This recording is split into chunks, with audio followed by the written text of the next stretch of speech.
और जलंधर सिविल हस्पताल की एक वड्डी लापरवाही सामने आई है। 3 कोरोना मरीजों को छुट्टी देण मगरों मुड़ तो एक नूं हस्पताल दे विच दाखिल किया गया। जलंधर सिविल हस्पताल की यह वड्डी लापरवाही सामने आई है। 3 कोरोना मरीजों को छुट्टी देण मगरों मुड़ एक नूं हस्पताल च हुण दाखिल किया गया है।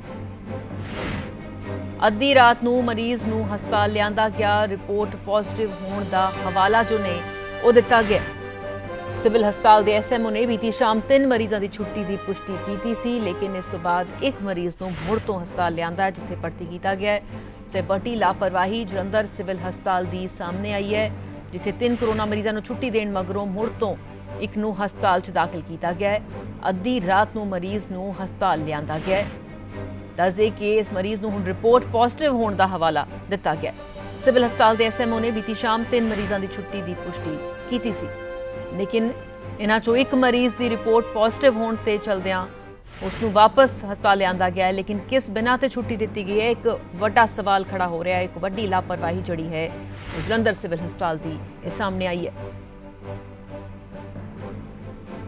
3 कोरोना मरीजों को छुट्टी देण मगरों मुड़ तो एक नूं हुण हस्पताल बुलाया गया। अद्धी रात नूं मरीज नूं हस्पताल लियांदा गया है ते रिपोर्ट पॉजिटिव होने का हवाला जिहड़ा है वो इस मरीज को दिता गया। दस दी कि बीते दिन ही SMO ने 3 मरीजों की छुट्टी की पुष्टि की थी, लेकिन इन्हां चों एक नूं वापस लियांदा गया। सो वड्डी लापरवाही जिहड़ी है जलंधर सिविल हस्पताल की सामने आई है, क्योंकि जो छुट्टी दे दी गई है रिपोर्ट नैगेटिव होने, लेकिन बाद विच अद्धी रात इस एक मरीज नूं लियांदा गया है कि रिपोर्ट पॉजिटिव होने का हवाला दिता गया है। सो किस दी लापरवाही है, किस तरह दे नाल किस बिना ते छुट्टी जिहड़ी है उन्होंने दी गई, एक वड्डा सवाल जिहड़ा है वो खड़ा हो रहा है। पतरस मसीह साडे नाल जुड़ चुके ने। पतरस, 3 मरीजों को बीते दिन ही हस्पताल तो छुट्टी सिविल हस्पताल तो दी गई सी, लेकिन एक मरीज को वापस अद्धी रात बुला लिया गया। की हुण हवाला दिता जा रहा है सिविल हस्पताल वालों?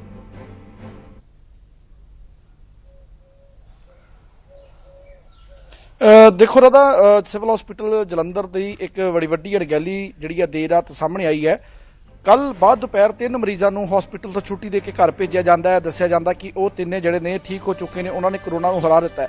और देर रात एक पेशेंट जिहड़ा उसनूं रात वापस बुलाया जाता, उसनूं ये आख्या जाता कि तैनूं असीं गलती नाल घर भेज दिता है, तेरी रिपोर्ट हाले भी पॉजिटिव है।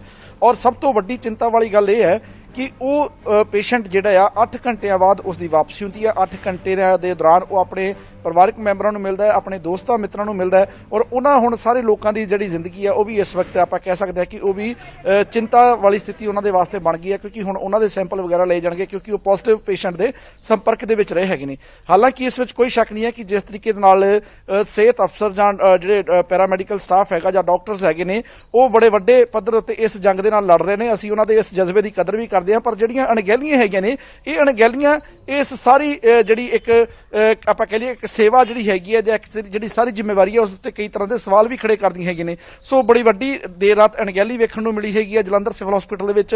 उस लड़के नूं रात बुला लिया गया और इस वक्त उस सिविल हॉस्पिटल दे विच जेरे इलाज हैगा। उसदे वल्लों भी बड़े दुखी मन दे नाल दस्सिया गया सीगा कि वो बड़ी खुशी दे नाल घर नूं गया सीगा। उसदे परिवारक मैंबरां ने खुशी मनाई सी, उसदे दोस्तां मित्रां ने इस गल ते तसल्ली प्रगटाई सी कि हुण साडा परिवारक मैंबर जिहड़ा आ वो कोरोना नूं मात दे के घर आ गया। पर जिस तरीके नाल सिविल हॉस्पिटल की अणगहली सामने आई है, इसने कई तरह के सवाल जरूर खड़े कर दिते। हालांकि फिलहाल सिविल हॉस्पिटल के वल्लों हाले तक कोई स्पष्टीकरण सामने नहीं आया।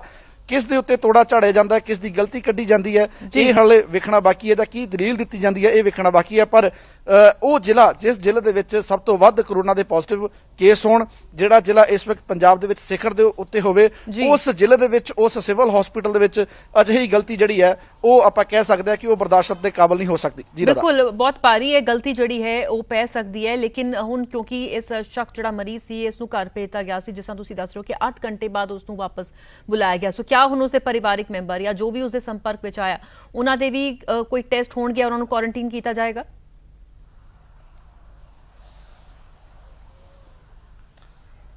देखो अज हुण दिन चढ़िया, अज अगे ये प्रोसैस शुरू होएगा। जिहड़ियां हैल्थ टीमां हैगियां ने, उन्हां दे जिहड़े कंटैक्ट वाले लोग हैगे ने, उन्हां दी सैंपलिंग वगैरह होएगी। गल ये है कि जिस तरीके दे नाल ਬੜੇ ਵੱਡੇ ਪੱਧਰ ਦੇ ਉੱਤੇ ਇਸ ਵਕਤ ਜਲੰਧਰ ਦੇ ਵਿੱਚ ਕਰੋਨਾ ਫੈਲ ਰਿਹਾ, ਉਹ ਵੀ ਰਿਹਾਇਸ਼ੀ ਇਲਾਕਿਆਂ ਦੇ ਵਿੱਚ। ਔਰ ਇਹੋ ਜਿਹੀਆਂ ਅਣਗਹਿਲੀਆਂ ਮੁਹੱਲਿਆਂ ਦੇ ਵਿੱਚ ਪਰਿਵਾਰਕ ਮੈਂਬਰਾਂ ਉੱਤੇ ਬਹੁਤ ਜ਼ਿਆਦਾ ਭਾਰੂ ਪੈ ਸਕਦੀਆਂ ਨੇ, ਕਿਉਂਕਿ ਇੱਕ ਵਿਅਕਤੀ ਜਿਹੜਾ ਪੋਜ਼ਿਟਿਵ ਹੈ ਉਹ ਜਦੋਂ ਆਮ ਲੋਕਾਂ ਦੇ ਸੰਪਰਕ ਦੇ ਵਿੱਚ ਜਾਂਦਾ, ਆਮ ਲੋਕਾਂ ਦੇ ਨਾਲ ਮਿਲਿਆ ਗਿਲਿਆ ਜਾ ਕੇ, ਹਾਲਾਂਕਿ ਉਸ ਨੂੰ ਨਹੀਂ ਪਤਾ ਕਿ ਉਹ ਪੋਜ਼ਿਟਿਵ ਹੈ, ਡਾਕਟਰਾਂ ਨੇ ਆਖ ਦਿੱਤਾ ਕਿ ਤੂੰ ਨੈਗੇਟਿਵ ਹੈ, ਤੁਸੀਂ ਘਰ ਜਾ ਸਕਦੇ ਹੋ।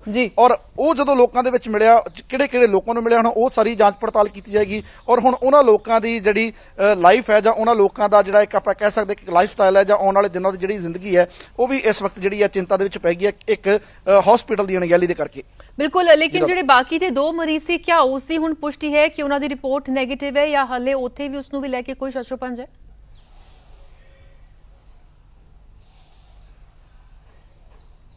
ਦੇਖੋ, ਹਾਲੇ ਉਹਨਾਂ ਬਾਰੇ ਕੋਈ ਹਾਲੇ ਤੱਕ ਕੋਈ ਅਜਿਹੀ ਗੱਲ ਕੋਈ ਨਿਕਲ ਕੇ ਸਾਹਮਣੇ ਨਹੀਂ ਆਈ, ਕਿਉਂਕਿ ਇਸ ਵਿਅਕਤੀ ਨੂੰ ਦੇਰ ਰਾਤ ਕਾਲ ਕੀਤੀ ਗਈ ਸੀਗੀ। ਔਰ ਇਹ ਵੀ ਜਾਣਕਾਰੀ ਜੋ ਸਾਨੂੰ ਮਿਲੀ ਹੈ ਕਿ ਇਹ ਜਿਹੜਾ ਨੌਜਵਾਨ ਹੈ ਇਹ ਖੁਦ ਹੀ ਆਪਣੇ ਮੋਟਰਸਾਈਕਲ ਦੇ ਉੱਤੇ ਬੈਠ ਕੇ ਸਿਵਲ ਹਸਪੀਟਲ ਪਹੁੰਚਾ ਹੈ। ਇਹ ਵੀ ਇਹ ਜੋ ਗੱਲ ਨਿਕਲ ਕੇ ਸਾਹਮਣੇ ਆ ਰਹੀ ਹੈ। ਔਰ ਉਸ ਵਿਅਕਤੀ ਨੇ ਬਕਾਇਦਾ ਇੱਕ ਵੀਡੀਓ ਬਣਾ ਕੇ ਜੋ ਜਾਰੀ ਵੀ ਕੀਤੀ ਹੈ, ਉਸਨੇ ਦੱਸਿਆ ਕਿ ਕਿਵੇਂ ਉਹ ਘਰ ਗਿਆ ਸੀ, ਕਿਵੇਂ ਉਹ ਵਾਪਸ ਹਸਪੀਟਲ ਦੇ ਵਿੱਚ ਆਇਆ। ਸੋ ਇਹ तमाम ਜਿਹੜੀਆਂ ਗੱਲਾਂ ਹੈਗੀਆਂ ਨੇ ਸਿਵਲ ਹਸਪਤਾਲ ਦੀ ਚੌਕਸੀ ਦੇ ਉੱਪਰ, ਪ੍ਰਬੰਧਾਂ ਦੇ ਉੱਪਰ ਕਈ ਤਰ੍ਹਾਂ ਦੇ ਸਵਾਲ ਖੜੇ ਕਰਦੀਆਂ ਨੇ। ਹਾਲਾਂਕਿ ਜਿਵੇਂ ਅਸੀਂ ਪਹਿਲਾਂ ਮੈਂ ਆਖਿਆ ਕਿ ਸਿਵਲ ਹਸਪੀਟਲ ਦੇ ਵਿੱਚ ਕਈ ਮਰੀਜ਼ ਜਿਹੜੇ ਹੈਗੇ ਆ ਉਹ ਇੱਥੋਂ ਠੀਕ ਹੋ ਵੀ ਗਏ ਨੇ। ਜਿਹੜੇ ਡਾਕਟਰ ਹੈਗੇ, ਜਿਹੜਾ ਪੈਰਾਮੈਡੀਕਲ ਸਟਾਫ ਹੈਗਾ, ਉਹਨਾਂ ਦੀ ਜਿਹੜੀ ਸੇਵਾ ਆ, ਉਹਨਾਂ ਦਾ ਜਿਹੜਾ ਜਜ਼ਬਾ, ਉਸ ਦੀ ਅਸੀਂ ਕਦਰ ਕਰਦੇ ਹਾਂ, ਉਹ ਬਹੁਤ ਮਿਹਨਤ ਕਰ ਰਹੇ ਨੇ। ਪਰ ਇਹ ਜਿਹੜੀਆਂ ਅਣਗਹਿਲੀਆਂ ਜਿਹੜੀਆਂ ਹੈਗੀਆਂ ਨੇ, ਇਹ ਕਿਤੇ ਨਾ ਕਿਤੇ ਜ਼ਰੂਰ ਵੱਡੇ ਸਵਾਲ ਖੜੇ ਕਰਦੀਆਂ ਨੇ ਸਾਰੇ ਪ੍ਰਬੰਧਾਂ ਦੇ ਉੱਤੇ, ਸਾਰੀ ਚੌਕਸੀ ਦੇ ਉੱਤੇ। ਚੀਰਾ ਦਾ ਜੀ ਬਿਲਕੁਲ, ਬਹੁਤ ਬਹੁਤ ਸ਼ੁਕਰੀਆ ਪਤਰਸ ਫਿਲਹਾਲ ਦੀ ਇਹ ਸਾਰੀ ਗੱਲਬਾਤ ਤੋਂ ਜਾਣਕਾਰੀ ਦੇ ਲਈ। ਸੋ ਫਿਲਹਾਲ ਇਹ ਵੱਡੀ ਇੱਕ ਲਾਪਰਵਾਹੀ ਜਿਹੜੀ ਭਾਰੀ ਵੀ ਪੈ ਸਕਦੀ ਹੈ, ਕਿਉਂਕਿ ਇੱਕ ਸ਼ਖਸ ਜਿਹੜਾ ਕਿ ਕੋਰੋਨਾ ਪੋਜ਼ਿਟਿਵ ਸੀ, ਲੇਕਿਨ ਉਸ ਨੂੰ ਹਸਪਤਾਲ ਤੋਂ ਛੁੱਟੀ ਦੇ ਦਿੱਤੀ ਗਈ ਕਿ ਉਸ ਦੀ ਰਿਪੋਰਟ ਨੈਗੇਟਿਵ ਹੈ, ਲੇਕਿਨ 8 ਘੰਟਿਆਂ ਬਾਅਦ ਉਸ ਨੂੰ ਫਿਰ ਤੋਂ ਹਸਪਤਾਲ ਲਿਆਂਦਾ ਗਿਆ ਉਸ ਦੀ ਰਿਪੋਰਟ ਪੋਜ਼ਿਟਿਵ ਦਾ ਹਵਾਲਾ ਦੇ ਕੇ।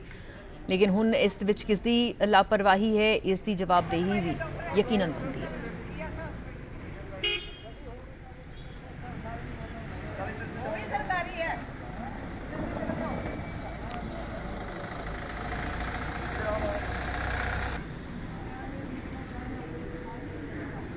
तो सिविल हस्पताल जलंधर की यह घटना जी सामने आई है, जिथे कि लगातार मामले इस वेले सूबे सब तो ज़्यादा ने। अजे विच इत्थे एक लापरवाही जी है वह भारी पै सकती है, क्योंकि एक मरीज़ जिसनों कि घर यह कह के छुट्टी दे दी गई कि उसकी हुण रिपोर्ट नैगेटिव है तो हुण वह बिल्कुल ठीक है। यकीनन वो अपने परिवारिक मैंबरां नूं मिलिया, आस पास के जोड़े लोग उसनूं मिलण आए होणगे, लेकिन रिपोर्ट हुण एक बार फिर तो पॉजिटिव होने का हवाला दे के उसनूं रात अद्धी रात ही जिहड़ा है हस्पताल सद्दिया गया, जिस दे नाल उन्हां तमाम लोगों लिए भी हुण एक खतरा बन गया जिहड़े लोग उस मरीज़ के संपर्क में आए।